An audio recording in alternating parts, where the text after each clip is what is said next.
Our guy Clint Lamb is with us, covercrimson.com. Great time to jump on there with Alabama heading to the NCAA tournament and the SEC tournament first, having to play Auburn down in Auburn before all of that, and then spring football also going on. Clint is with us to talk about that now. What is up, Clint? How are you, my friend? I'm doing fantastic, fellas. How you guys doing? Doing awesome. Thanks a lot. Covercrimson.com is where you can go and sign up for that, get the message board, get a lot of great content, a lot of great shows from Clint and the crew there. All right, so obviously it's a spring practice without a returning starter, so you know what we're going to talk about, right? It's quarterback. Austin Mack seems to be the talk of the show today. Have I read that wrong? Well, Reese Davis brought him up. Yeah, Reese was talking basketball. He brought him up. I made the point that Austin, I think, kind of got labeled as a comfort transfer. Like, the coaches just brought him in because they knew what they had, and in case of emergency, break glass and play Austin Mack, which I think is a bit unfair to the kid. That's a very fair point. I do think that was a part of it, but this was not just a guy that didn't have a lot of upside. Like, you talk about Ty Simpson being a former 5-star prospect. You talk about, Keelon Russell being a 5-star freshman and kind of has controlled a lot of the narrative as far as the offseason quarterback talk. But Austin Mack, he was a guy who reclassified. He was young. Really, this past season for Alabama should have been his true freshman year. But he's continued to get better. He's got the size. He's got the arm strength. He's worked on his throwing motion, which I think has become a lot more compact and consistent. I think that's certainly helped him. And he's a guy who works extremely hard. And when you talk about winning the locker room over, that's one of the first things that anybody will tell you is the quarterback going to set a good example? Austin Mack connects with his teammates, and he certainly provides an example as far as the work ethic and all that. And so I think that while a lot of people are going to focus on Ty because of the fact that he's been in the system so long, and it's kind of in a lot of people's eyes, it's his turn. And then you got a lot of people focusing on, Keelon Russell because of what he brings from a talent standpoint. Austin Mack is talented in his own right. He's still extremely young and he works extremely hard. I think he would be an excellent fit as a, quarterback in Kalen DeBoer and Ryan Grubb's system should he win the job. Certainly shouldn't be a guy that we forget to talk about. Well, look, Michael Penix was a Heisman finalist, and he really couldn't run. But you look at the stature of a guy like Austin Mack, 6'6", legitimate 235, 240 pounds. Can he move at all, Clint? Yeah, he's got some mobility. Really, all these guys have mobility. It's just I wouldn't call them run first. And I know Jalen Milroe didn't want to be run first, but that was his style. Alabama kind of had to build the offense or tweak the offense to fit that skill set. Now it's more of your legs will play a complementary piece to whatever you're doing as far as through your traditional run game with your running backs, and then what you're doing in the passing game with all that talent they have at receiver. So I think it will be a much better, style in which to kind of operate on a week-to-week basis. It's just coincidence that all this has happened. The Reese comment today, you're on the day talking today, but The Athletic, I don't know if you remember or not, but they have a story that's out today that they put up 4 hours ago. Searching for a quarterback in the spring college football transfer portal. Look to these 5 teams. And whose picture do you think they use? They use Austin Mack. Yeah. Austin Mack's picture there in that. So my question is, do you think all 3 of these quarterbacks, you assume Russell would still be here, you think all 3 of them are on the roster when Alabama kicks off to start the season in Tallahassee? Well, I would need the answer to who's going to be the starting quarterback to answer that. Well, I'm not saying pick one. I'm just saying, do you think all 3 are there? Well, let's go through this scenario, Clint. Let's say that Ty Simpson is your starting quarterback. Yes, I do think it's possible because at that point, a lot of people are like, hey, Keelon Russell's the kind of talent. If you don't start him year 1, he's transferring. The question is why? I can understand the concern if, Ty Simpson had a good enough year to potentially retain the starting job, but he wasn't good enough to move on to the NFL. Now you're talking about Keelon potentially sitting for 2 years. Then you probably need to start having that conversation. But there are so many, freshman phenoms at quarterback who don't end up starting as a freshman who stick around as long as they're kind of projected to be the next guy. Austin Mack and him, if Ty Simpson had the kind of year where, he would move on, the battle would then turn to Keelon Russell and Austin Mack. Now, granted, if Keelon goes ahead and passes Austin Mack up for that for that number 2 job, maybe you would need to talk about Austin Mack. But the fact that he's so young, he would still have multiple years after this season, and there's a reason that he trusted and followed Ryan Grubb and Kalen DeBoer in the first place. I really don't think that if Ty Simpson ends up being the starter, that any of the guys would transfer. Now, granted, if Keelon Russell's the guy with Ty transfer, it's possible, and maybe that holds true for Austin Mack. But there's a lot of different ways this could work out. Clint Lamb is with us. CoverCrimson.com is the website. CoverCrimson.com. That's where you go to get all the information on Alabama right now. Clint with us on the Alexander Shinora Trial Attorneys Hotline. You can follow Clint on social media at Clint R. Lamb, at Clint R. Lamb on social media. It was weird watching last season how Alabama's defense went from major concern to probably the best unit at the end of the year. To what do you attribute that, Clint, number one? And number two, can it even take another step forward, do you think? I know it's just spring football, but, how could it take another step forward under Kane Wommack? I think, first of all, guys getting more comfortable in Kane Wommack's system. That certainly helped. That wolf position and the way that they use it as far as being kind of a shallow off-ball linebacker that kind of roams and fills certain gaps, it's a much different feel, kind of being more of a 3-3, but that, a third linebacker is not really going to be a guy who's going to be utilized in pass coverage.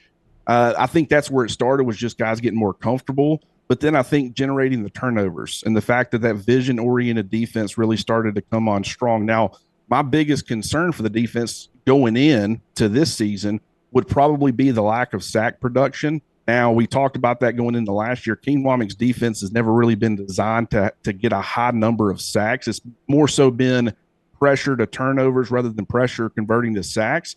But I do feel like Alabama had a lot of opportunities last year, LT Overton in particular, where they could have finished a lot better, put the offense in a lot more unfavorable, down in distances, and really try to capitalize on those turnovers even more.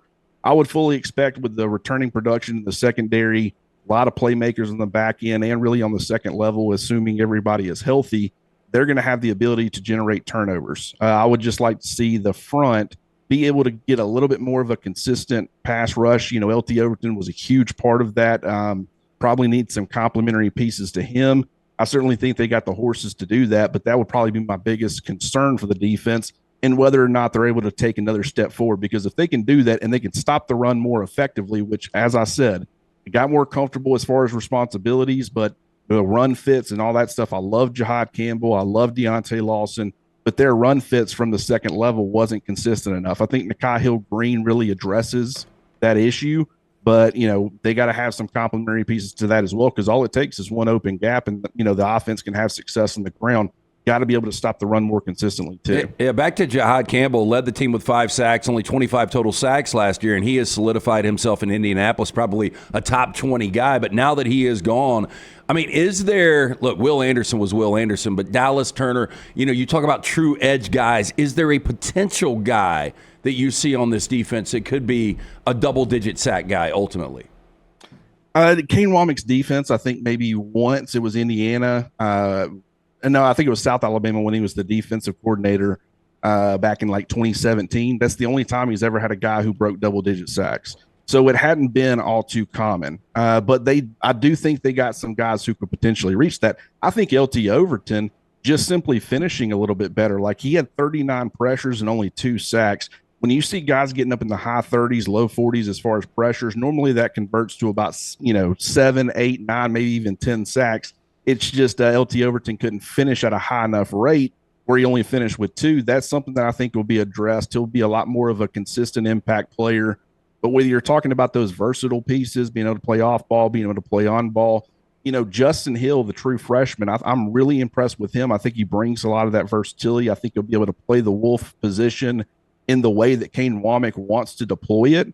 Does that mean he's going to come in as a freshman and be a double-digit sack guy? No, I don't even really think that he starts. But I think he can provide some juice off the edge. I think Clay Russaw going from 251 to 241.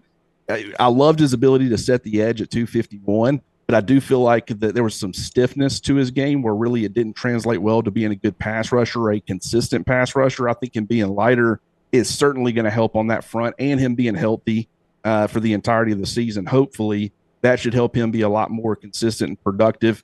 A guy like Yanze Pierre, probably the most talented pass rusher on the team, but, due to weight and play strength, he kind of, he couldn't really handle the early down work as well as he probably needed to, which limited his opportunities to be more of a situational player. I'm hoping with the continued added weight, I think he's up to 246, which is a 7-pound increase from last season. I'm hoping he's able to hold up better against the run, which should help him be on the field more, where he can kind of utilize those pass rushing skills. So like I said, whether it be the bandit position, whether it be, Wolf, I think on the interior with guys like James Smith, they have some disruptive traits. They can certainly generate a consistent pass rush. It's probably going to be more of a collective type of thing. We've got a lot of guys getting involved, but no one particular player kind of standing out and going for double-digit sacks. Listen, this time last year, Clint, you'd lost 2 first-round draft picks in the secondary.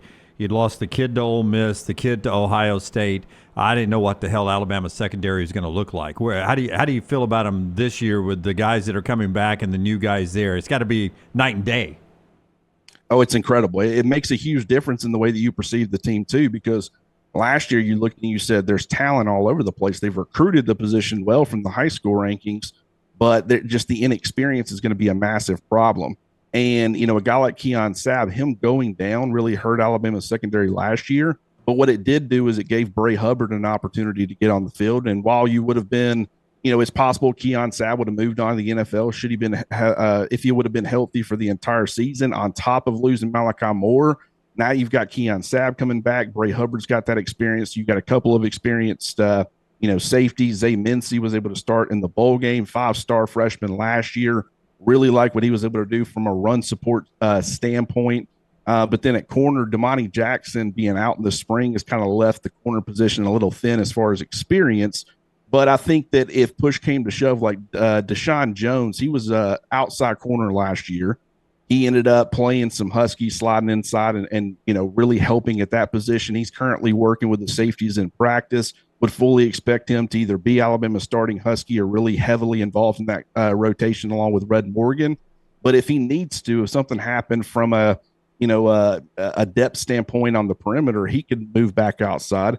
Maybe if Jalen Mbakwe, if they really needed him to, he might switch back to the defensive side of the football. So I think that they could shore up the depth if they really needed to out there. But when you look at the top with, Damani Jackson coming back, Xavier Brown, the fact that you go out and you get a guy like Cam Calhoun, who I think is going to be a massive part of Alabama's plans defensively. They rotate out there at corner.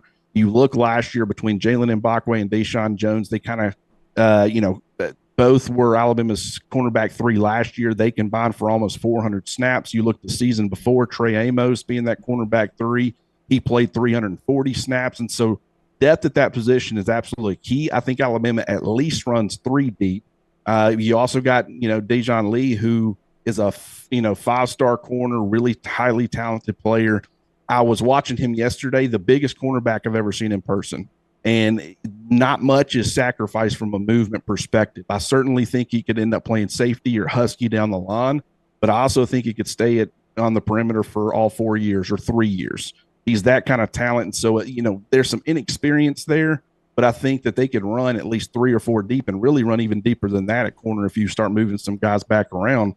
And at the safety position, the Husky, you got a couple of guys. I really think when you talk about that vision-oriented defense under Kane Wommack, having an experienced secondary like this is really going to help on that front. All right, I want to go back to offensive line before you go, Clint. Clint Lamb with us, covercrimson.com, where right now you got a discounted annual plan right there. So that first year of your annual plan, you get a nice discount there, just $74.99 for the entire year. You can join at covercrimson.com. That is covercrimson.com. Also, monthly plan if you want to join there. Olas Ananen, dang, I almost had it. Olas Alanen. Am I close, Clint? Am I close enough? You'll let me pass? I say Alinen. Alinen? Okay. I've seen I've seen it pronounced a lot of ways, okay, but I can just say Alinen easier. Yeah, okay. Maybe I should go that way then. Is this the German? Well, he grew up in Finland. Now, his dad played football, but normally when a kid grows up in Finland, like, okay, this kid's going to be a project, but he's getting 1 reps right now, if I'm not mistaken, in the practices you've seen. Was he a project? Are we just saying that because the kid grew up in Finland? A guy like Arko Anugum, who, also kind of really didn't have a whole lot of experience playing football, the Ball State transfer. He did start 1 game last year, I think played about 100 snaps. I viewed him more so as a project compared to Alinen. But, he was a guy who physically, he was pretty much ready from day 1, but there was some adjustment period for him. Now that he's going to be going into year 3, he has been getting some work at left tackle. Caden Proctor's out this spring, or he's limited to a black no contact. He's only been able to do individual drills. And then from a tackle depth standpoint, they're having a lot of problems. And that's kind of presented, Olas the opportunity to kick outside and play some left tackle. He played some right tackle last year. I'm sure he's getting some reps at right tackle too. But when Kalen DeBoer was asked about it, I think long term they view him as a guard. And so you stick him out there to help with your depth. But if he's actually a guy who you think can compete to start at left guard to replace Tyler Booker, then it's kind of unfair to him to kind of stick him out there and him just be a placeholder. Like when, Demoy Kennedy ended up playing, switching from linebacker to running back because Alabama was depleted at that position a few years ago. Did that help Demoy Kennedy? Do they view him as a running back long term? Absolutely not. So that was pretty much half a season where he was playing a position he was never going to play in the future. So you don't want to hurt their long-term development, but you also really need that help. They're trying a lot of guys out there at tackle, a lot of interior guys who are going to be playing on the interior long-term. And Olas is certainly a guy who's got some guard tackle flexibility. I think he's done a pretty good job, but I think if he ends up starting anywhere, it's going to be, I guess it's possible he ends up starting at right guard if something happens with Jaden Roberts, but left guard would probably be that position. And yesterday, on Monday, he did play left tackle. Yesterday, we pretty much exclusively saw him playing left guard. So, I love the versatility. He is a guy who I think is very much involved in that competition. Is he a favorite? Probably not, but he's a kid that's coming along really nicely. And I think Alabama really needs more guys like that to step up from a depth standpoint. All right, go follow Clint on social media at Clint Lamb and go sign up at covercrimson.com. Where you get a great discount on that first-year annual, and you can also pay monthly if you choose to do that. CoverCrimson.com and get all the updates from all the spring practices, some original content there. Basketball, I saw last night they had a very active game thread during the Bama-Florida game, as you might imagine. Very active. You can get all that right there. Thank you, Clint. Have a great weekend. Always good to catch up. Absolutely, fellas. Good talking to you guys. All right, buddy. Take care. Clint Lamb with us on the Alexander Shinora Trial Attorneys Hotline.